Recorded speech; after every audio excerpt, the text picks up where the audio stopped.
Bapak Ibu mahasiswa PBG dalam jabatan yang dalam hal ini untuk kategori untuk di tahun 2023, Bapak Ibu saat ini kalau dicek di LMS-nya Bapak Ibu ada yang sudah di tahap rencana aksi, ada yang sudah di tahap rencana evaluasi. Sebagai gambarannya Bapak Ibu semuanya, rencana aksi itu merupakan rencana yang Bapak Ibu sudah eh, rangkai dengan tujuan untuk menyelesaikan permasalahan yang sudah Bapak Ibu bidik ya. Artinya kan kemarin di LK2 itu kan Bapak Ibu diminta untuk menentukan alternatif solusi dari permasalahan yang Bapak Ibu pilih ya. Contohnya di sini ialah masalah yang terpilih kemampuan literasi sains siswa yang rendah ya. Peserta didik memiliki kemampuan literasi sains yang rendah. Maka solusinya apa? Itu akan Bapak Ibu terapkan pada rencana aksi, ya. Terus rencana evaluasinya apa? Nah, supaya Bapak Ibu bisa mengetahui apakah memang literasi sains siswa itu meningkat, ya harus menggunakan instrumen atau alat ukurnya. Ya, jadi seperti ini Bapak Ibu saya tunjukkan dahulu runtutannya. Kalau Bapak Ibu sudah membuat RPP dengan tujuan itu sebagai rencana aksi yang nantinya Bapak Ibu gunakan untuk menyembuhkan permasalahan yang sudah Bapak Ibu bidik ya. Artinya di RPP itu tidak cukup hanya alur pelaksanaan pembelajaran sesuai dengan model, tetapi Bapak Ibu juga menyertakan ya alat ukur atau alat evaluasinya apa. Sehingga harapannya Bapak Ibu di RPP itu sudah komplit ya. Bukan hanya pelaksanaannya ya, sintaksnya itu ada, tetapi Bapak Ibu juga harus menyertakan apakah memang di RPP itu sudah tertera alat yang nantinya bisa digunakan untuk mengevaluasi aksi Bapak Ibu itu memang sudah benar-benar dilakukan ya, efektif untuk menyembuhkan permasalahan itu.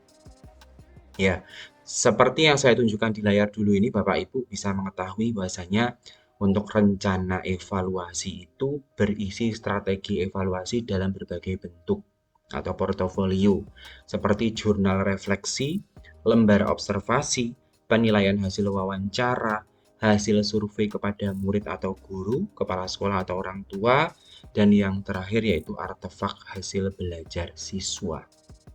Ya, jadi Bapak Ibu semuanya di rencana aksi itu harus komplit. Rencana aksi itu bahasa sederhananya RPP. Di RPP itu lengkap ya Bapak Ibu, bukan hanya ada identitas RPP, tetapi dari mulai identitas sampai dengan alat evaluasinya itu jelas. Kalau Bapak Ibu kemarin di permasalahannya itu membidik tentang kemampuan literasi yang rendah, maka ya nantinya rencana evaluasinya pun harus ada itu. Seharusnya, karena memang masalah Bapak Ibu yang diangkat itu. Ya, literasi sains yang rendah itu bisa ditingkatkan dengan apa? Dengan pembelajaran yang sudah Bapak Ibu tuangkan di RPP. Pembelajaran yang seperti apa? Misalnya pembelajaran yang bisa meningkatkan keaktifan siswa di sini. Menerapkan pembelajaran yang menggunakan pendekatan saintifik. Mengobservasi, menanya, mengeksperimenkan, mengasosiasi dan mengkomunikasikan. Ya, pembelajaran menggunakan model pembelajaran PBL, menggunakan model pembelajaran PJBL. Ini penentuan solusinya, ya. Solusi yang relevan untuk meningkatkan literasi sains. Apakah model sama pendekatan ini bisa diterapkan di RPP? Iya. Artinya Bapak Ibu di rencana aksi itu ya sesuai dengan alternatif solusi yang sudah Bapak Ibu petakan itu. Berarti Bapak Ibu memilih PBL atau PJBL. Kalau Bapak Ibu memilih PBL, maka seharusnya di RPP Bapak Ibu pun harus menggunakan sintak PBL. Dan tidak cukup sampai situ saja. Ya, tidak cukup sampai situ saja. Bapak Ibu harus memastikan apakah memang ketika pelaksanaan pembelajaran itu sintaknya sudah terlaksana semuanya. Keterlaksanaan sintaknya sudah 100% apa belum? Pembelajaran sudah mengaktifkan siswa apa belum?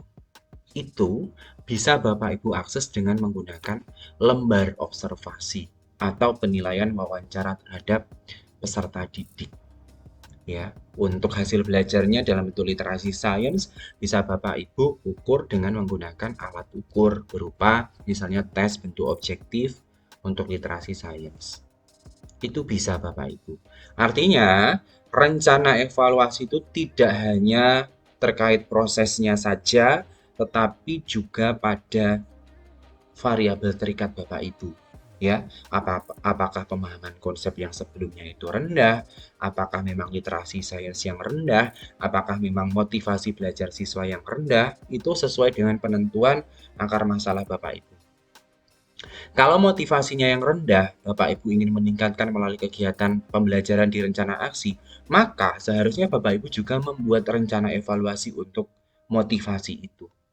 Sehingga harapannya ketika selesai ya PPL atau ketika Bapak Ibu melaksanakan rencana aksi itu, nanti Bapak Ibu bisa mengevaluasi karena alat ukurnya sudah ada. Alat ukur itu bahasa sederhananya sudah Bapak Ibu rancang pada rencana evaluasinya. Ya, apapun itu bentuknya. Misalnya kalau untuk mengetahui apakah memang pembelajaran itu sudah terlaksana, maka Bapak Ibu menggunakan lembar keterlaksanaan sintak. Untuk observer atau Bapak Ibu guru yang sengaja Bapak Ibu invite untuk masuk ke kelas untuk mengamati kegiatan pembelajaran. Atau Bapak Ibu juga bisa menggunakan penilaian dari siswa sendiri. Apakah memang pembelajaran itu sudah sesuai dengan alurnya. Ya, begitu. Atau Bapak Ibu bisa menggunakan yang namanya lembar observasi. Kalau memang Bapak Ibu harapannya itu untuk meningkatkan keaktifan. Ya kan? Harapannya ketika siswa aktif, maka secara tidak langsung literasi sains juga meningkat.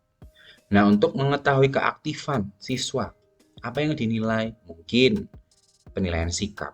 Maka Bapak Ibu pun harus menyiapkan instrumen itu. Instrumen dan rubrik penilaian. Begitu ya Bapak Ibu. Artinya tidak cukup pada penilaian proses, tetapi juga hasilnya.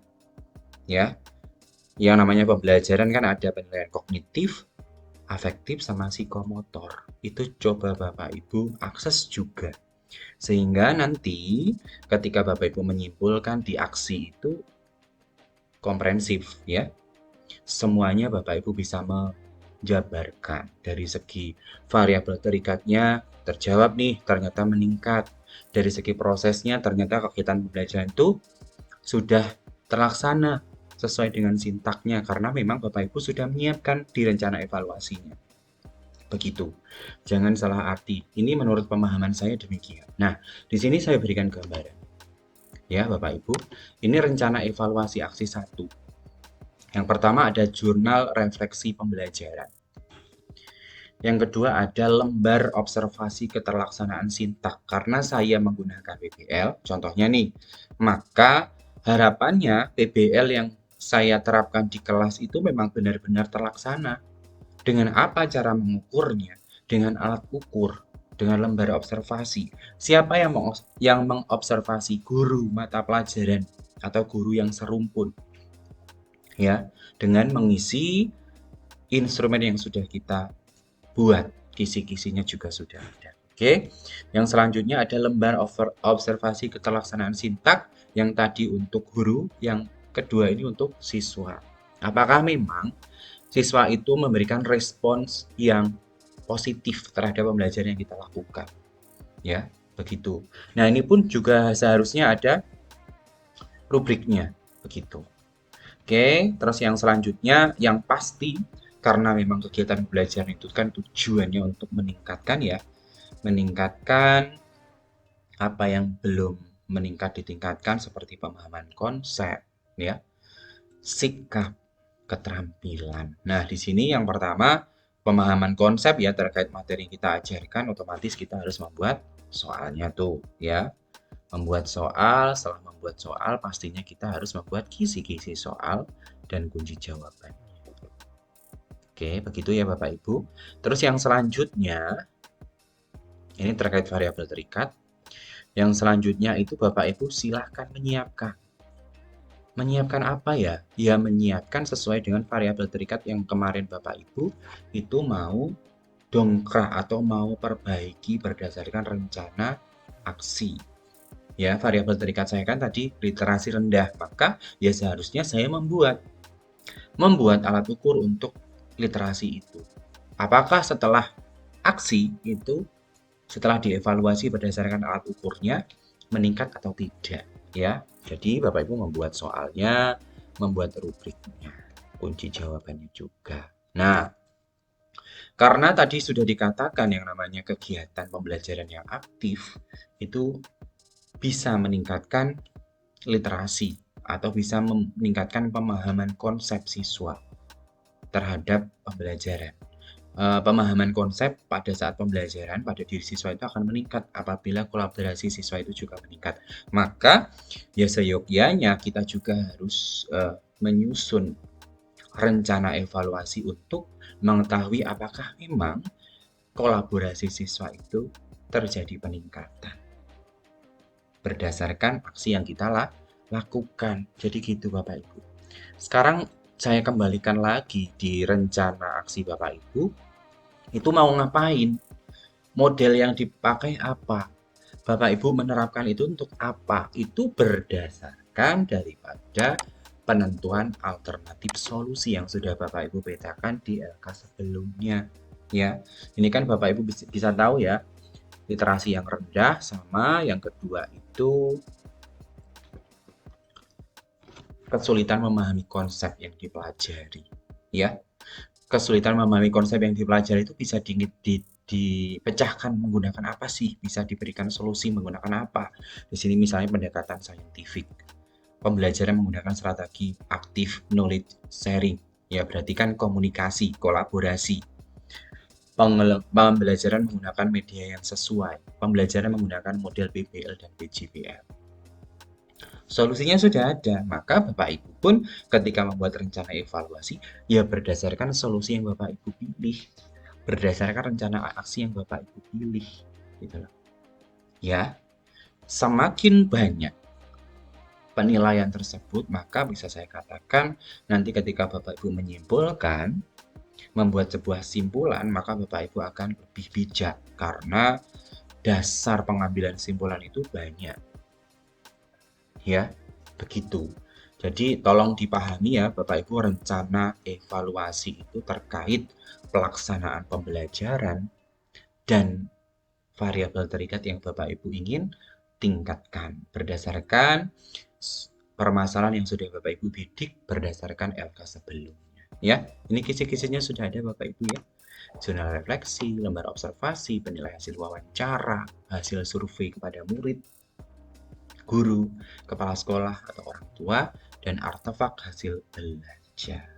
Jadi gitu ya Bapak Ibu, informasi yang bisa saya sampaikan untuk bagaimana bentuk jurnal refleksi, bagaimana lembar observasi keterlaksanaan sintak, bagaimana lembar observasi keterlaksanaan sintak untuk guru, bagaimana respon siswa terhadap pembelajaran, artefak hasil belajar baik literasi sains, kognitif, sikap, kolaborasi, komunikasi itu semuanya ada di Google. Bapak Ibu tinggal mencari, mengadopsi, memodifikasi berdasarkan kebutuhan belajar siswa ya di tempat Bapak Ibu semuanya. Jadi seperti itu informasi yang bisa saya sampaikan Bapak Ibu, mudah-mudahan bisa dipahami. Jika Bapak Ibu ingin berdiskusi kembali, boleh sampaikan di kolom komentar atau nanti Bapak Ibu bisa masuk di grup Telegram saya, nanti nomornya akan saya sertakan pada deskripsi box di video ini. Terima kasih, salam data, salam literasi. Jangan lupa subscribe, like, komen, dan share video official 1, 2, dan 3, channelnya tentang pendidikan, tutorial, dan data. Wassalamualaikum warahmatullahi wabarakatuh.